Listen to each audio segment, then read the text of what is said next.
So today we have Matt Lafferty, CEO, CEO, co-founder of Curri, for a part two interview.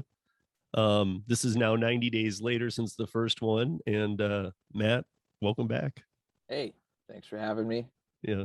Matt is just waking up. I mean, we all are, or I am too, but Matt's an hour behind me. So he's just waking up. And I know he's been extremely busy lately. Hopefully we'll get into some of why. I'm only on a half a cup of coffee, so give me another 1.5. I'll be there. Okay. Fully. All right. So I was asking Matt before the show, and he hadn't heard of this show. I'm pretty sure a lot of people will have, because it is in like the top Netflix picks. I don't know why I completely had a junk out session on it and watched an entire season. I haven't done that since like the beginning of COVID when we were really locked down, and it was kind of funny, but somehow I got stuck into 60 Days In season 3, and I'd never even seen any of them.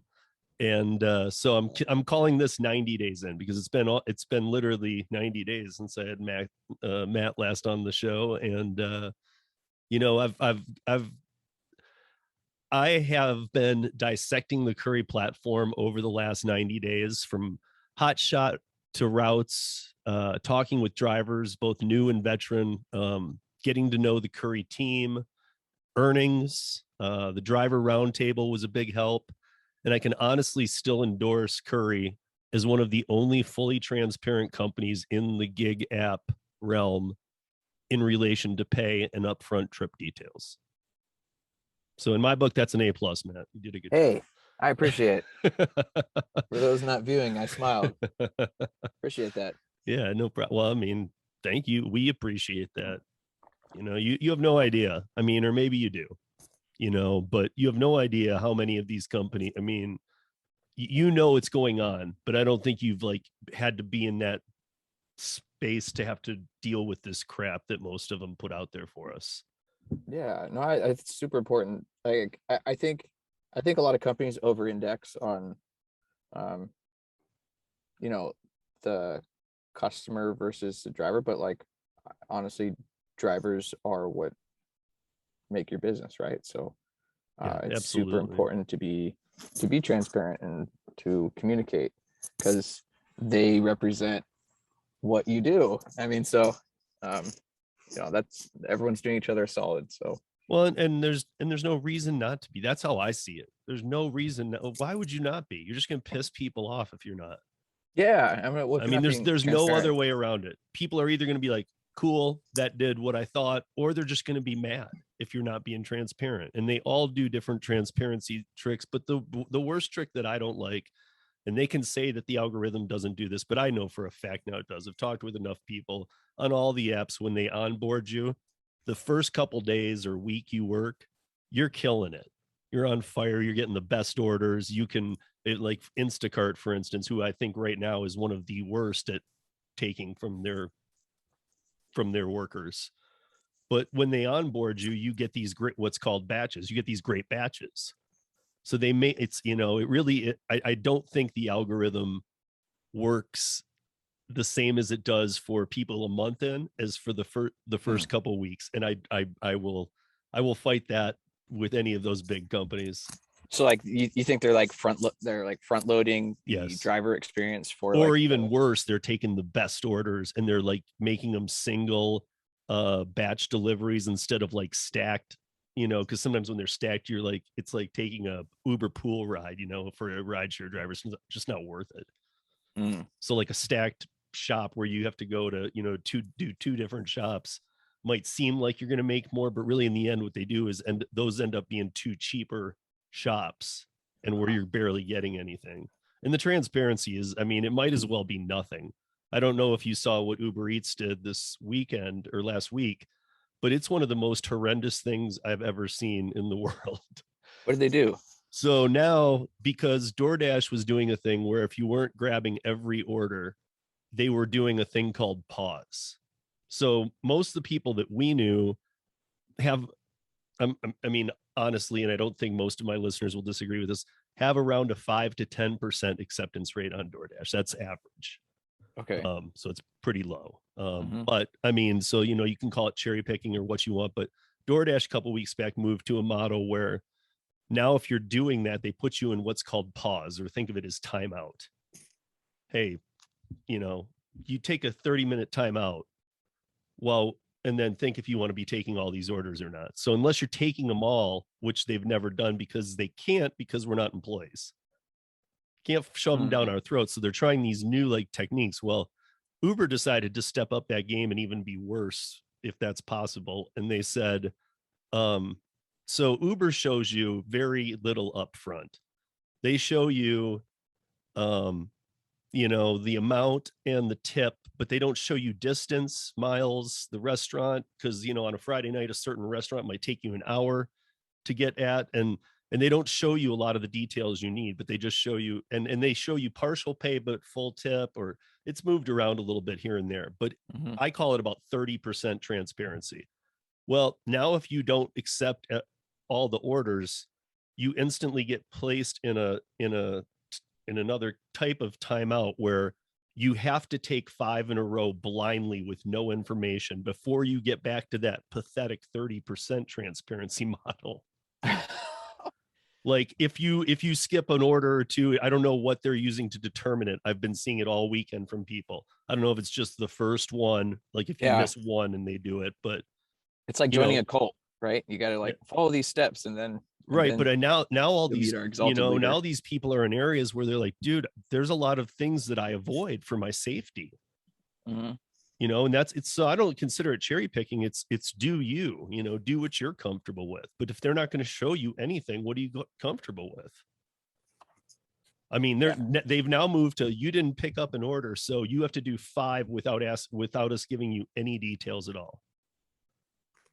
Yeah, that's not cool. I think that is the 180 of abusing the independent contractor model. It definitely I don't know. That wouldn't intrigue me if I was driving. I'm like, wait, I don't know what I'm gonna get for the next 5. Like, I don't know what area of town I'm going in. Like you have other concerns. Right. And that's, you Like, know, I mean, this is how people pick their orders. And here's the thing, all of those apps are overloaded with drivers. I mean, they have like 10 drivers for every order that comes in. So why not just be transparent and show where it's going? Because you're still going to have people who pick them up. You know, I you're going to want, have people who say, I'm fine to live. I live there. I'm fine delivering there. Maybe it's not a nice part of town, but they live there. yeah, I wonder what their motives are in doing that. I don't know if they're like, are they Well, A/B testing so psychology? I was dissecting. I don't know if you know who Sergio with the rideshare guy is. He's like their Mhm. oldest writer, and you know he's kind of been. Him and Harry got together. I had an interview with him. It's really interesting that him and Harry got together because he used to in the beginning when Harry was starting rideshare guy.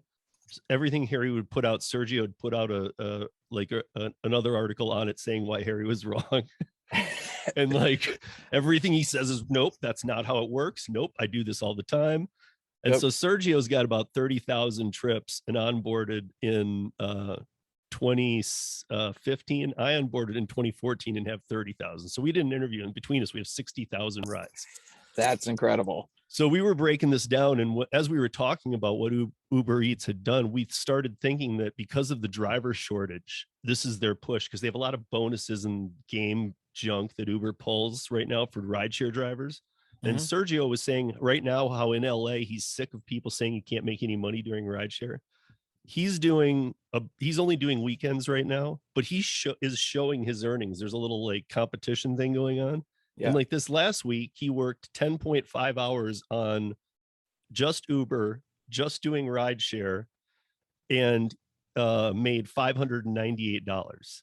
So almost $60 an hour. That's Now, legit. the Uber Eats drivers in this pool averaged around $17 to $20 an hour. Ooh.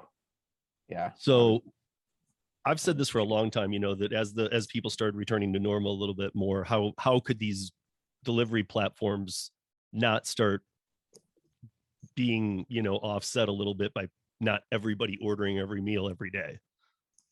You know what I mean? With 1.3 million DoorDashers in this country Mhm. during the during the peak of the pandemic that were needed, now what?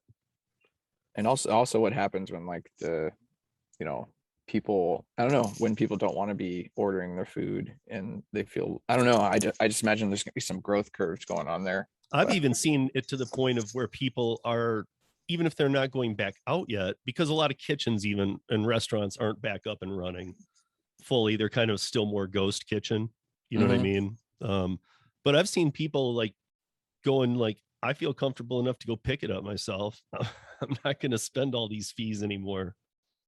yeah, I once got a I mean, I got a $50 because I've never like there's like Uber Eats. I haven't used Uber Eats before. You know, I've used others. You know, they're trying to get me to use their platform, their app, and you know, I was like, sweet, I'll just order a meal for the family. And when I got out there, there's all these extra fees. I didn't even know what they were, and it's still, I'm like, it's still cheaper for me to go pick it up by like 40%, like even though they gave me this $50. Why was it I just like service fee, processing fee? all kinds of stuff, like They fees I don't they remember the didn't name line of. item it though. They did, but it's just a while ago. I don't remember all the fees, but I was, Yeah. you know, wow, I can't believe all the fees on here. These companies like to make multiple line items out of what I think is probably just one. You know, it's like Right. it should just be service fee, but they just don't want to make it look that big. If they put a one line item on there and you're like, wait, 50% of my order? Yeah, it's like This- it's like yeah, it's normalizing it, right? But I get it, mean, right? I mean, that's why I that's why guess I'm they all have in on it. I guess they have the point of how much the cost of gas and things going for them a little bit now too. Again, though, who knows, you know, but I'm just, you know, me from our first conversation and stuff. I'm just not a fan of not being transparent. I think that that's not even being transparent in reality to the customer, even though you're showing them obviously what's being charged to their card. I don't think they show them properly.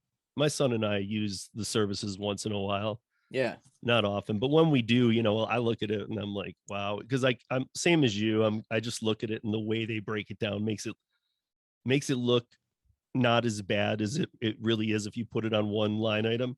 And they Yeah. also definitely just have presented themselves as, and I know this not to be true, but as a um because of when they started Uber and all the ride shares and everybody was being paid so well by before they were you know, before they went the 10 years that they weren't IPO'd, you know, they were subsidizing every ride. So it was like if somebody was, if you know, they were coming to a city like here and somebody was paying $20 for a ride and I'm driving and they're paying me 40. And I know that sounds like so ridiculous, but there were times like this because they knew they needed to populate drivers way quicker than passengers. Because if there were times passengers couldn't get a ride, this thing would have died. Right. So they were doing whatever it took. So I think that people have just a mindset that drivers make a lot more than they do still to this day. Because I'll tell you that back in the day, I used to have people in the car saying, you do well.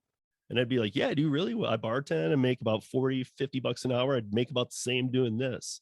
And I think that got into a lot of people's heads and is just kind of stuck. Like it, oddly enough, as it is, you and I who know differently, I think that a lot of passengers and people who use these services think their drivers and people are taken care of. I mean, to you and I, it sounds crazy, but I don't think that people follow that deep of tech news to see how badly they are paid. Yeah. And also just like, I think customers actually want to see like more transparently, hey, your driver is making this. And then, you know, if they were like calibrated, like to the hour, I mean, that'd be sort of cool. Well, maybe drivers would want more privacy. I'm not sure, but like, you know, just to make sure that like the driver or the service that you're using, like, hey, the driver really is taken care of and doing well. So yeah, I mean, they'll never show. I mean, if they showed what they paid the driver or what the driver took on an order, yeah. Well, there might be privacy concerns too, or like the driver doesn't want I to would sign away my privacy on that one since I know Uber already sells my data on a daily basis and like mass packets to like all around the world to companies. I would be horrified to know which ones they are. Yeah. I don't, who knows? I'm on so many mailing lists. It's ridiculous. Like, you know, I go through a ritual every morning, like unsubscribe. Yeah. So. But let's get back to some of the curry. So, so a few. First of all, I think you did. Did you get a chance to watch the roundtable? I did. What'd you think? It was awesome. It It was so really cool to, it really like, was, huh? Yeah.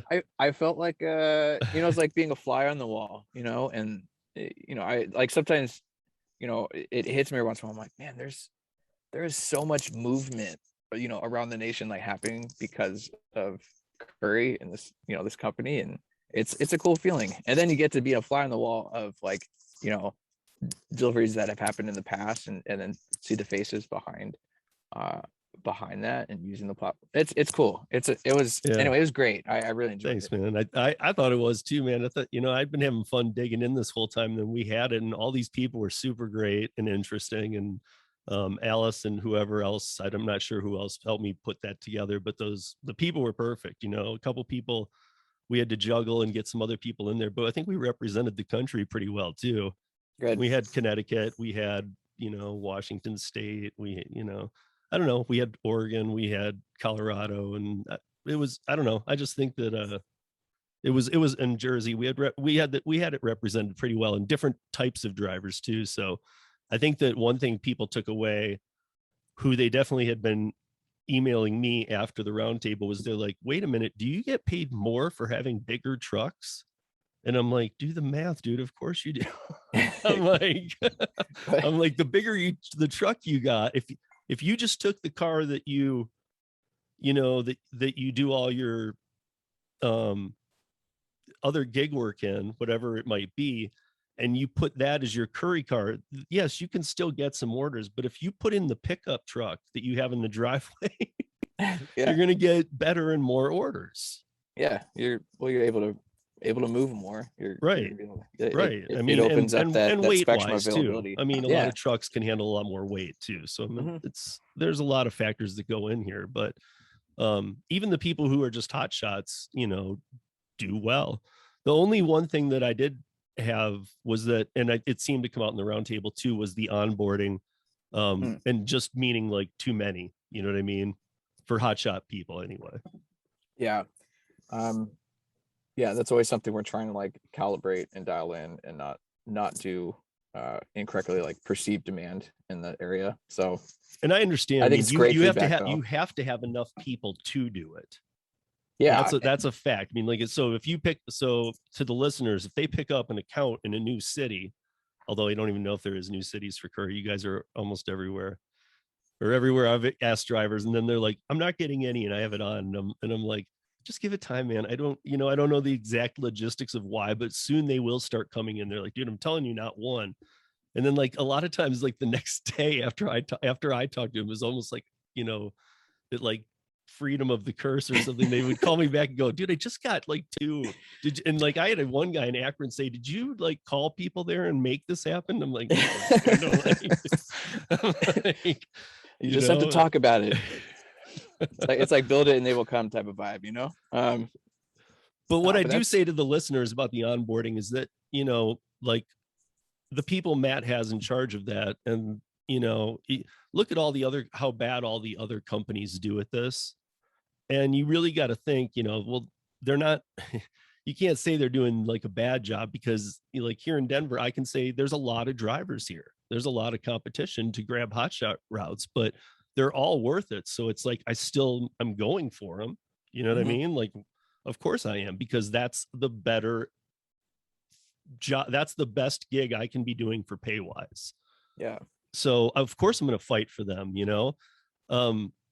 So, but I think that you guys do onboard, in some cities, I know that people turn it on, and like, even David, the guy I work with over at Para, he was trying it out before we had a discussion with some of your people. And in the first day he took one and he had like 3 other orders. I'm like, dude, I gotta fight for those, man. He's like, he's in the San Francisco area, and he's like, man, they just keep coming up.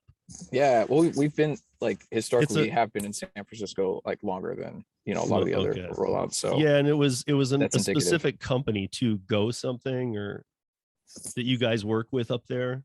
Yeah, I'm not pretty big. I don't know. Anyway, it was like a big paint connection, and it wasn't Sherman Williams. It's called Go. No, it's not called Go. It's called okay. It had something go, and I don't know. But the one thing that I think that I learned from meeting a lot of the team and talking to even some of the higher ups at Curri, which has been really enlightening to me, is everybody's not happy with the method of selecting drivers, not just the drivers, but even like the team. I know that everybody wants this to be differently, but I mean, logistically, I know how hard it is to do anything but the round robin method. But it is weird, when you select, I want this ride, and like I know like when I do it, like, oh, I didn't get that one. It'll take me to the app and it's got the yellow, and I'll put mark interested. And I'm like, okay, cool. But then there's the times I do get them and I'm like, sweet. And then it puts me into that 30-second pool. Right, where you're waiting for the accept. Yeah, and that is a little frustrating, I know, to drivers. Okay. Because I'm taking notes right now. Well, and who did we talk to? Was it Ryan? Is it Ryan with Curri? What's his role again? Right. I'd honestly have to look up who you spoke with. It wasn't Ryan. We did a meeting with the para team and you guys, and it was Alice, 3 of us from para, and I can tell you right now. Was it Brian? No.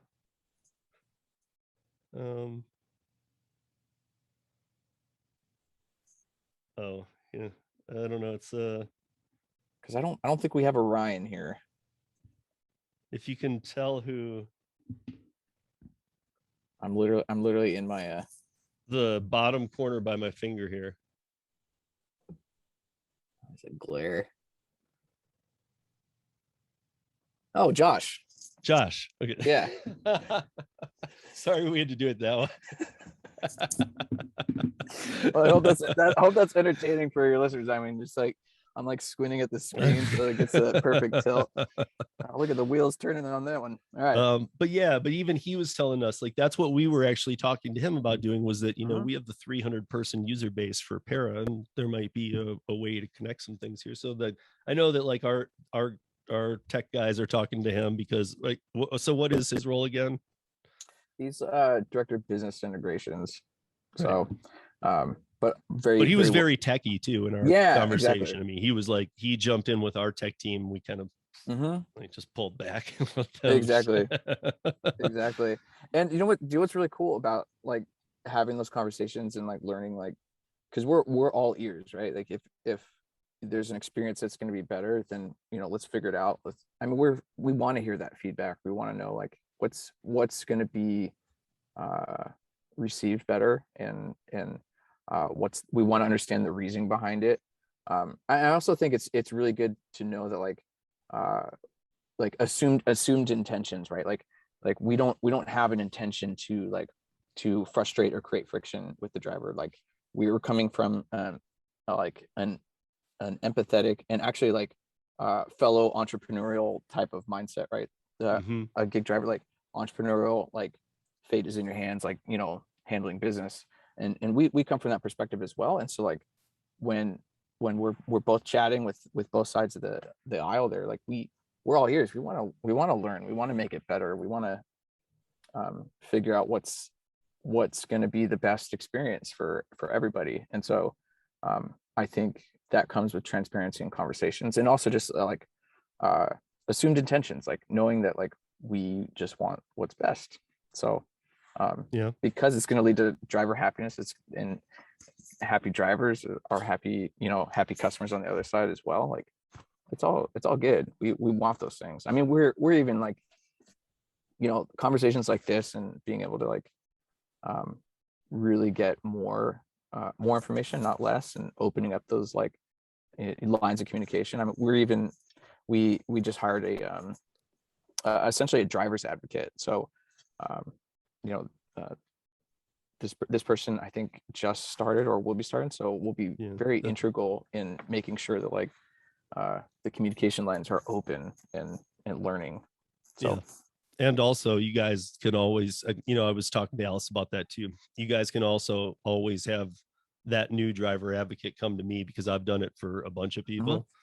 So I told Alice, you know, I'm a resource to that person too if Awesome. they need anything, because it can get messy and it can get ugly with some of these people. You know what I mean? Just where you go home with an email in your head or something where Right. somebody's just not shutting up. And I mean, Right. What? sorry listeners.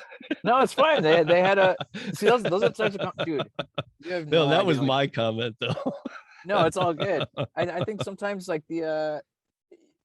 someone had a negative experience, right? They want to tell people how bad something was, and so even in those situations, dude, it's all about just listening. Like okay, what And happened? sadly, we live in a world where those are the videos people want to watch too. Oh, why is this guy pissed? I want to watch this so bad. Like, Yeah, we also, but then you wonder about the person watching. Like, do they just like to see people upset? Like, that's maybe you need some like someone needs to be psychoanalyzed there. But it's a little sadistic, right? It's like, yeah. but Or they um, just want to see somebody lose it. yeah, well, that can You be know, I mean, maybe there's no intent like I'm mad at Curri too. They're just like, I want to see this guy lose it. right. It's therapeutic, right? And it's just your therapy session. Like, okay, if this person loses it, I'm gonna be all right. Yeah. So So I mean, other than really that though, I mean, the everything else is just, I tell everybody, get on there and just take all the rides you can, because like I'm even talking to Savak right now about potentially taking a route, because it's good money and I can still do all of my other stuff, that would and be then awesome. you Then know then what do and you know? he said that there's 2 routes opening up here, and he's like, and you got one if you want it, so I'm just waiting to hear from him. Legit. Yeah, Okay, because then cool. I'll be a great feedback for you guys all the time. I can't wait till that happens. I feel Yeah. like I need to ping Savak right now, make sure that happens. But dude, that'd be awesome because then we get feedback on another portion, like the another service that we provide, and get your insights on that Oh would be yeah, fantastic. fully. And Yeah. I mean, I did a couple too, so I mean, I'm already familiar, but Okay. and I Right actually, on. I loved it actually. It was nice to get out of my car and to get into a truck, and you know, Yeah. I mean, instead of the hot shot runs, you got to lift some stuff and whatnot. But I have backbone. I've worked my whole life. I like work. Right on. I don't mind some work. That's cool.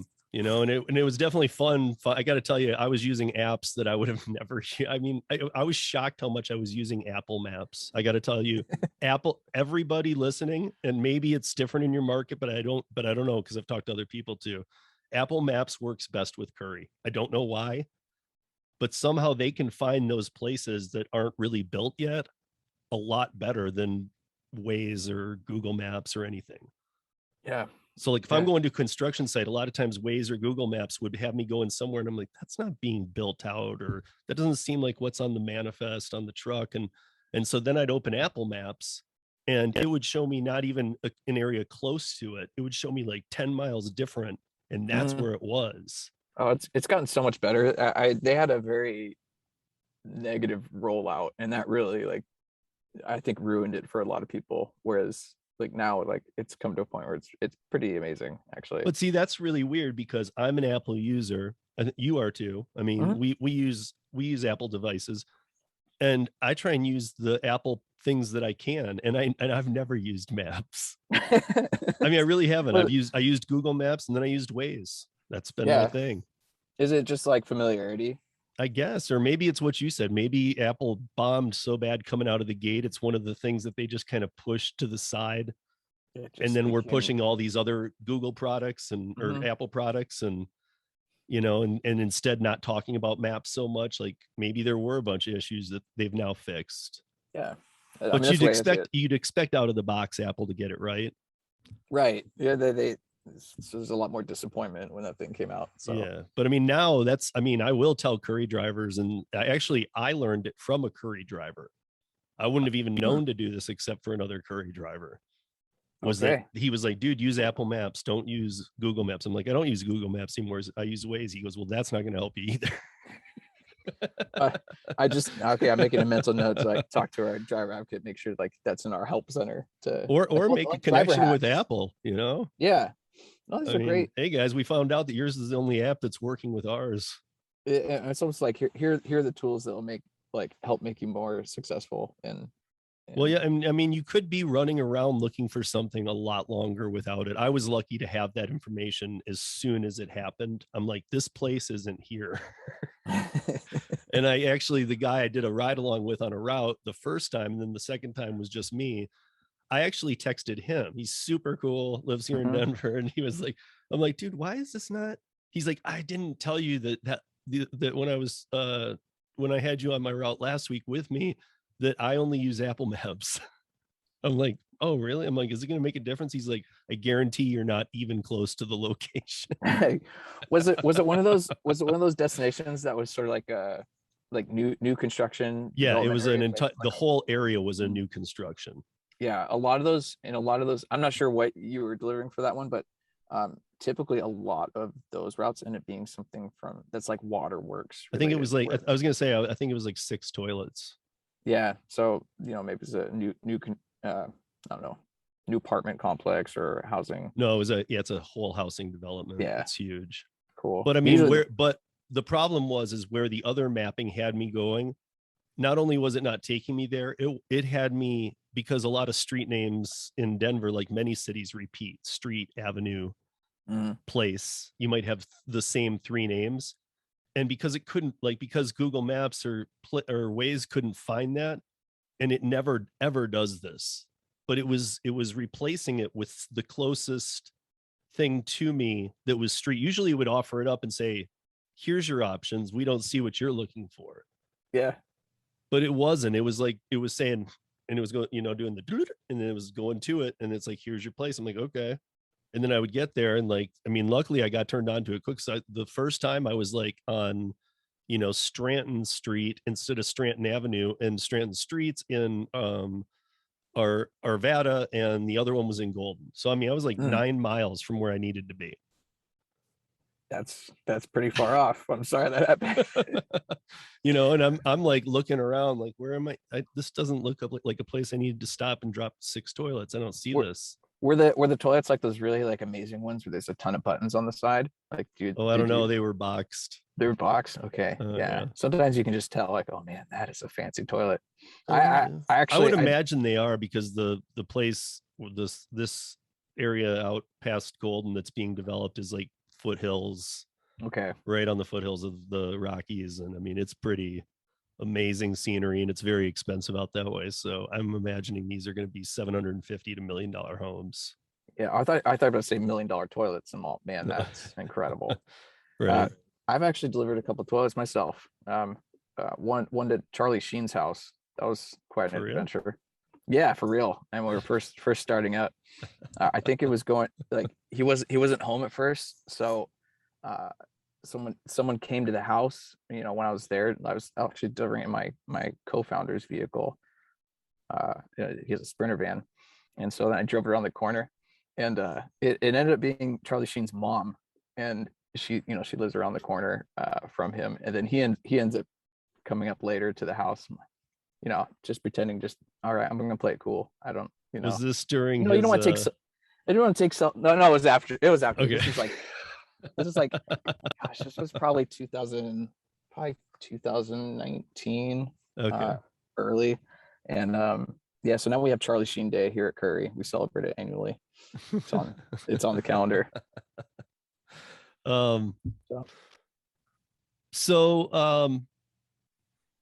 When one of the times I was talking with Savak, he was telling me about we were just chatting and got a little far into a conversation about a new model integration, more trucking and logistics, longer interstate hauling, which oddly you and I talked about the first time you were on, and you're like, we're not there. And I remember you putting the caveat, yet.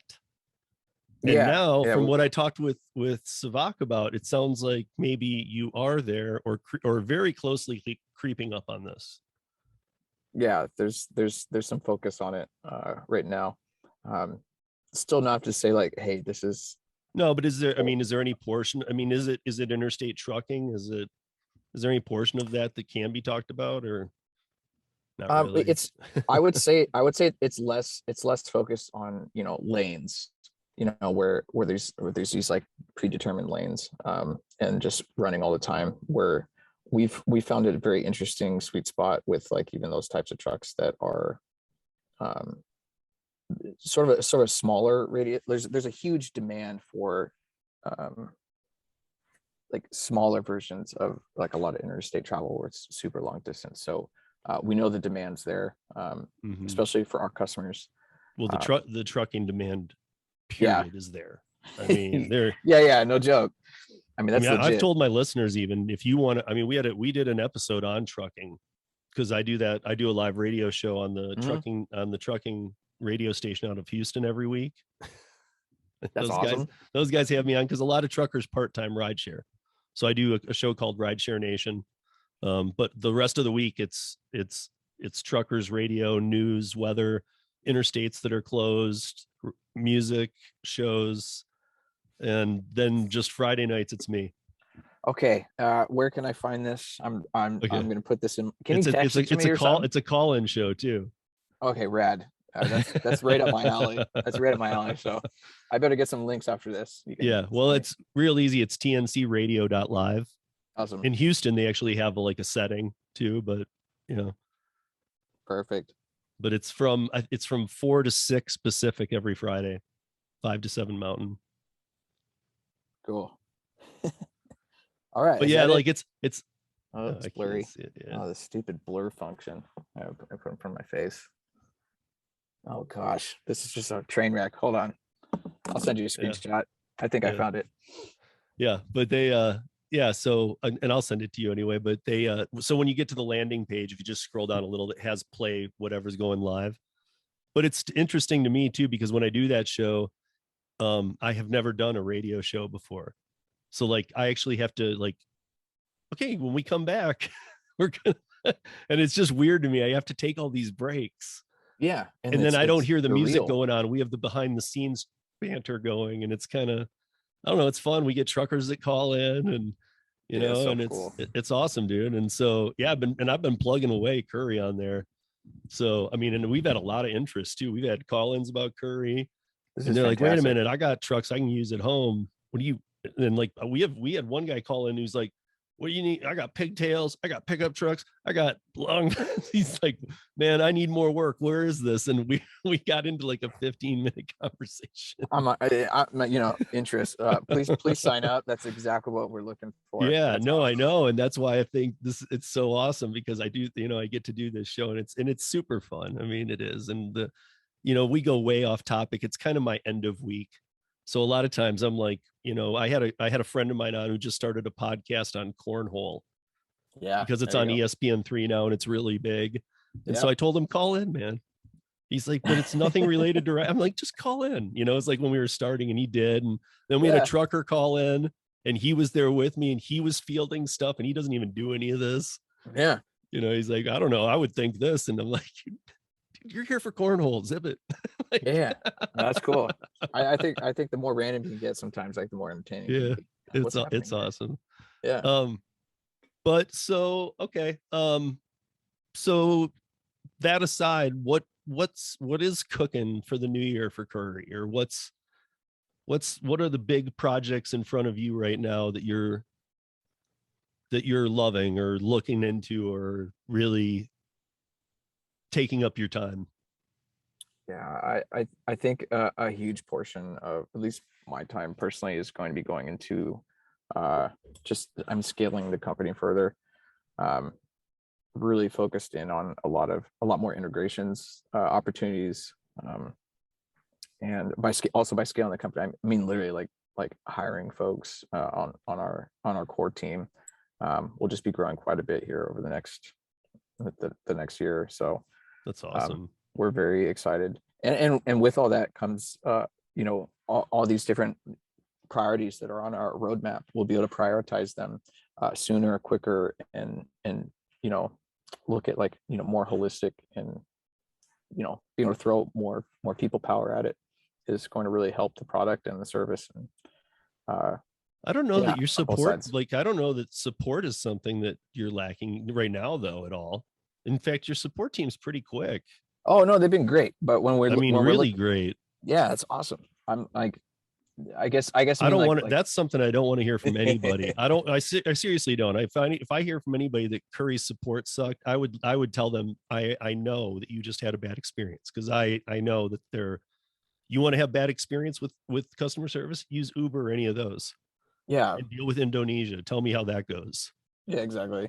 So I think like, but support in relation, like once we get like more, increased demand that we're fulfilling, we're going to need to be able to scale up the team, not in tandem, but like in a sublinear fashion where, our tech and human capacity is running um, in a healthy fashion. So as we scale, because that's important as you grow. So I'm just really excited, and like this is going to be a very stellar year for Curri the next 12 months. So Awesome. Yeah, I don't see how it couldn't be. And I mean, I know you and I talked about this the first time that, I asked you how the pandemic affected you. And right as the words came out of my mouth, I realized, man, it probably affected you great, to be honest, because, that all those services were so needed that you weren't one of the companies who really got beat up in that. It helped. And you were yeah, like, we there's some did pretty tailwinds. good through the pandemic, but I feel like now you're still in a position where what you do is going to matter a lot, Mm, because we talk about the supply chain, and I know there's a lot of union issues in California. I don't know, I know you've been busy, super busy, but I don't know if even Alice has told you or whatnot, but I've been really taking on the AB5 thing to the point I've had everybody on, top tier people. Red. And me, I'm an independent contractor. I have to be one. I juggle too many things. So I'm like, I will, and now what I know, I'm disgusted.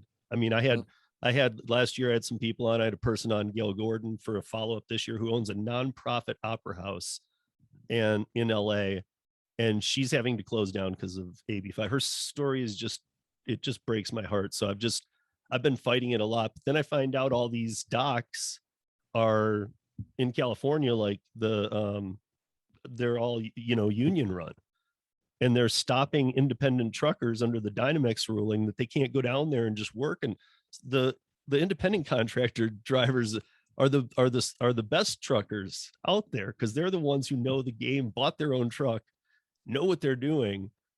I don't want to diss on unions, even though I'm not a fan of them, mm. but I mean, I do know from personal experience, from growing up in Michigan, having a lot of family members who worked unions. I'm not going to call them lazy, but there can be a tendency to not get the workload done in a day. Yeah, there could be also some like there can be bureaucratic Right. There could be a phone issues. call that says, hey, don't do anything for the next 3 hours.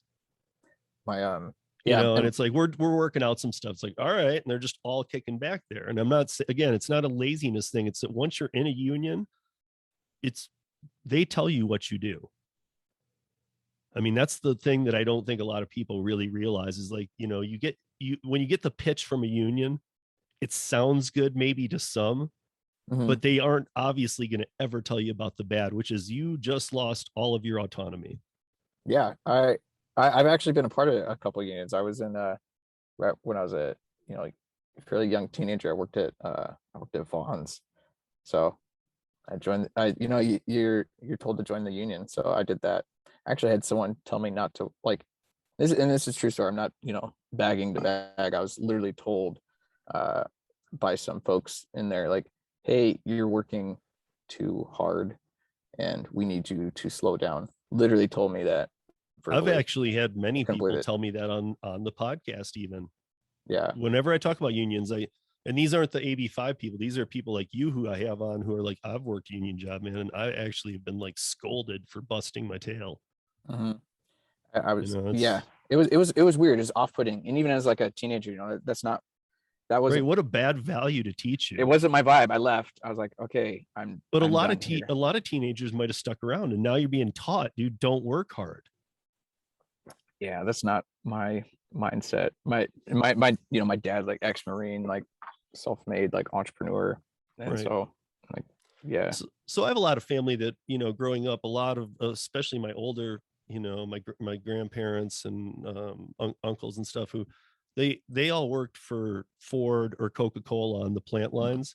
And there's something different about a strike when it happens at like Ford. You know, I mean, back in the day, that actually meant something, that they would walk out pumping their fists, you know, the assembly line shut down, and until it was fixed, they were all stopping. But it wasn't like a bunch of them were like, hey, we don't want to strike. These were all people who did want to strike, who truly, that maybe that's a time where a union example is good, if I did even have one. I just know for the most part, in my view, unions aren't what they're cracked up to be. In fact, usually there's way too many caveats and pitfalls that come with unions that you just don't know about until you're in one. Yeah, I feel like I'd have to like, outside of my short experience, like just really dive in and figure out what's happening, what changed from like, because I've heard that example as well, and like like that's one I can actually resonate with. Okay, the people weren't getting what they needed, and in a tough situation, and so like that banding together really helped a lot of people.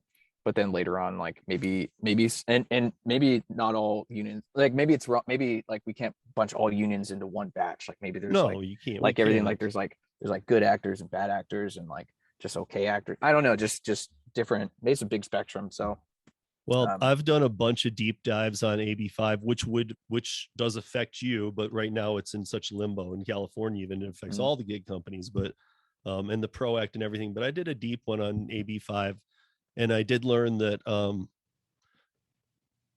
I've had a couple of the upper tier guests on that I asked. I said, listen, AB5 was meant, or it's ended freelancers, interpreters, musicians. They're now limited to how much I mean, everybody got just destroyed by this. But so AB5 was supposed to create jobs, create unions.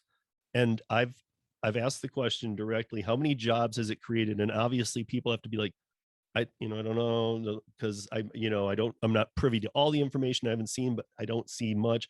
But I say, how many unions has it created? Zero. It was supposed to create unions. And then when I ask them, how much, well, I mean, has it created any jobs? Most people are like, I don't think so. But I did have two people on who know and had all the details ready. It's created zero. They made a law that what it was supposed to do did nothing. In fact, it destroyed the economy, even worse than it was. Put tons of people out of work who weren't even supposed to be caught in that net. Yeah.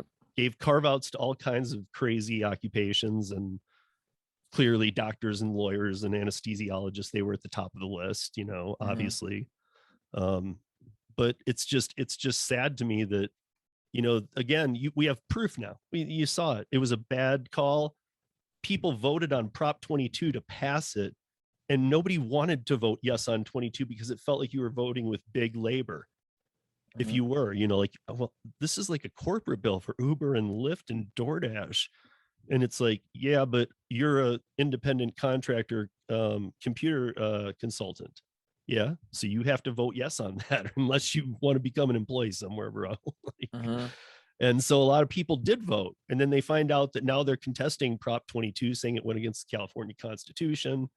And I'm like, how do a 500 lawyers not see that this was against the California Constitution before it even went? Yep. I mean, how did your 250 lawyers on either side not go, wait a minute, this proposition is worded against the California Constitution? Yeah. I mean, these are big corporate lawyers that I don't know. It's all so crazy to me. I think that what's going to happen is there's going to be a recall to AB5 in the November bill or vote. And I think that it's going to go away because the Prop 22 didn't do it. But I think a repeal of AB5 would just get repealed. It's killed too many people's businesses. But I mean, even that, like, I mean, how are you guys doing in California? We're good. I mean, since we're talking about lawyers, like we've had to partner with firms to like understand like implications and how to proceed with certain things, and I'm sure have been very helpful. In fact, there's one that's that comes to mind that I can maybe make an introduction to. I think would be a very fascinating conversation with yourself. So I'd love that. I'll make an introduction, and can even I'll pay for his time actually. just to chat with you. So maybe we can get like Wow. an hour with him. So I think that would be a really, especially with what you know and like your thoughts on it. I think being able I to think, talk to yeah, like one of the I foremost. could absolutely bring the people's voice of, you know, all I've now talked to both sides too. That's what Yeah. people give me the respect for. I've talked to Vina Duval, who is the lead force of AB5 and was one of the 75 drafters. Willie Solis, the gig worker collective, all on the pro AB5 side. And I've talked to obviously the no Yeah. AB5 side, which I'm on. But I feel like, people are like, why do you have Vina and Willie on and stuff? And I'm like, because it's easy for me to go out and just get people on who agree with me. Hmm. That's simple. I know enough drivers where I can just go, hey, do you agree with me on this? Cool, come on the Yeah. podcast. I don't Hmm. like that. If I'm going to touch into a subject as big as this one, I want to have both sides on. Yeah. And so Totally. we've done that, and now I feel even more certain than ever about my stance on it Awesome. and my fear about it going national with ProAct. Hmm. And I mean, I had Kim Cavanaugh, who was one of the 3 people who killed the bill in New Jersey. There was a copycat bill of AB5. So, I mean, Wow. she's an author. She writes for the Washington Post. She's written books, extremely smart. And, she was telling me what in that episode too. And it's, you can listen to that was you, she explains what they had to do this. I mean, wasn't just letters and stuff. It was showing up at things Hmm. unannounced and like forcing themselves to be heard and realizing there was a whole group, a community of people that were all in different sectors who were going to be affected by this. So, but yeah, I would love that. I mean, I always love the opportunity to get to talk to anybody who really has knowledge on it. Too many people don't, and they talk about it, Yep. and that's scary. But Well, I'll get their buy-in and okay for it, and then make an introduction if you know that'd be awesome. That'd be if they're awesome. okay, and then get that rolling. Yeah, yeah, and send Savaka a text too. I will. I will. No, Tell it yeah. light a fire under his butt because I've got I've I'm got ready. I'm ready, man. I've got like Got my 5 to dos from this got my conversation. curry, Trust got me. my I got curry like my. shirt on. I'm There you ready to go. roll. I'm ready to roll out the door right now, man. But I'll so dig yeah, them. Matt. I so basically that's about it, man. I just really wanted to tell you that it's been a pleasure working the platform. I'm going to keep doing it. Awesome. And after Savak calls me, I'm going to be doing it as a route. Can't wait. I can't uh, wait. but it really has been a pleasure, and I still tell everybody, and like when I was asked the question recently, I was on Hannibal is Hungry, a big YouTuber, and he asked me a bunch of questions about a bunch of things, but when he got to Curri, he was like, I see you plugging this everywhere and stuff. He goes, is it that much different? We have this whole discussion and where I'm like, yeah, it is, because it's not even partial things. Everything's up front there. Here it is. This is amount of miles, the pay, everything's right there. You're not having to say this part's missing. Nothing's missing. Awesome. I That's good to mean, hear. the only thing that maybe is that sometimes and I know we talked about this at the round table, and I know your team took notes on this because Hmm. Alice was telling me your team analyzed that afterwards, which I We think is do. great. It served as a great tool, but that sometimes the customers who put in the info don't put in anything. Hmm. But so people were confused. They're like, I don't know if I could take that one. And I'm like, if it comes to you, you can take it because they already have your car. Yeah. So they know that whatever the order is going to fit. And they're like, I just like it better when it says it. I'm like, I agree. I think, that should be a forced field Yeah. that they I agree put in too. some kind of notes of what you're Hmm. picking up. But at Yep. the same time, I've also learned, and this is a tip before I forget to do this, for all drivers, is when you do pick up a hotshot route, call the place immediately. Mm. Because from all the drivers I've talked to, it takes a minute.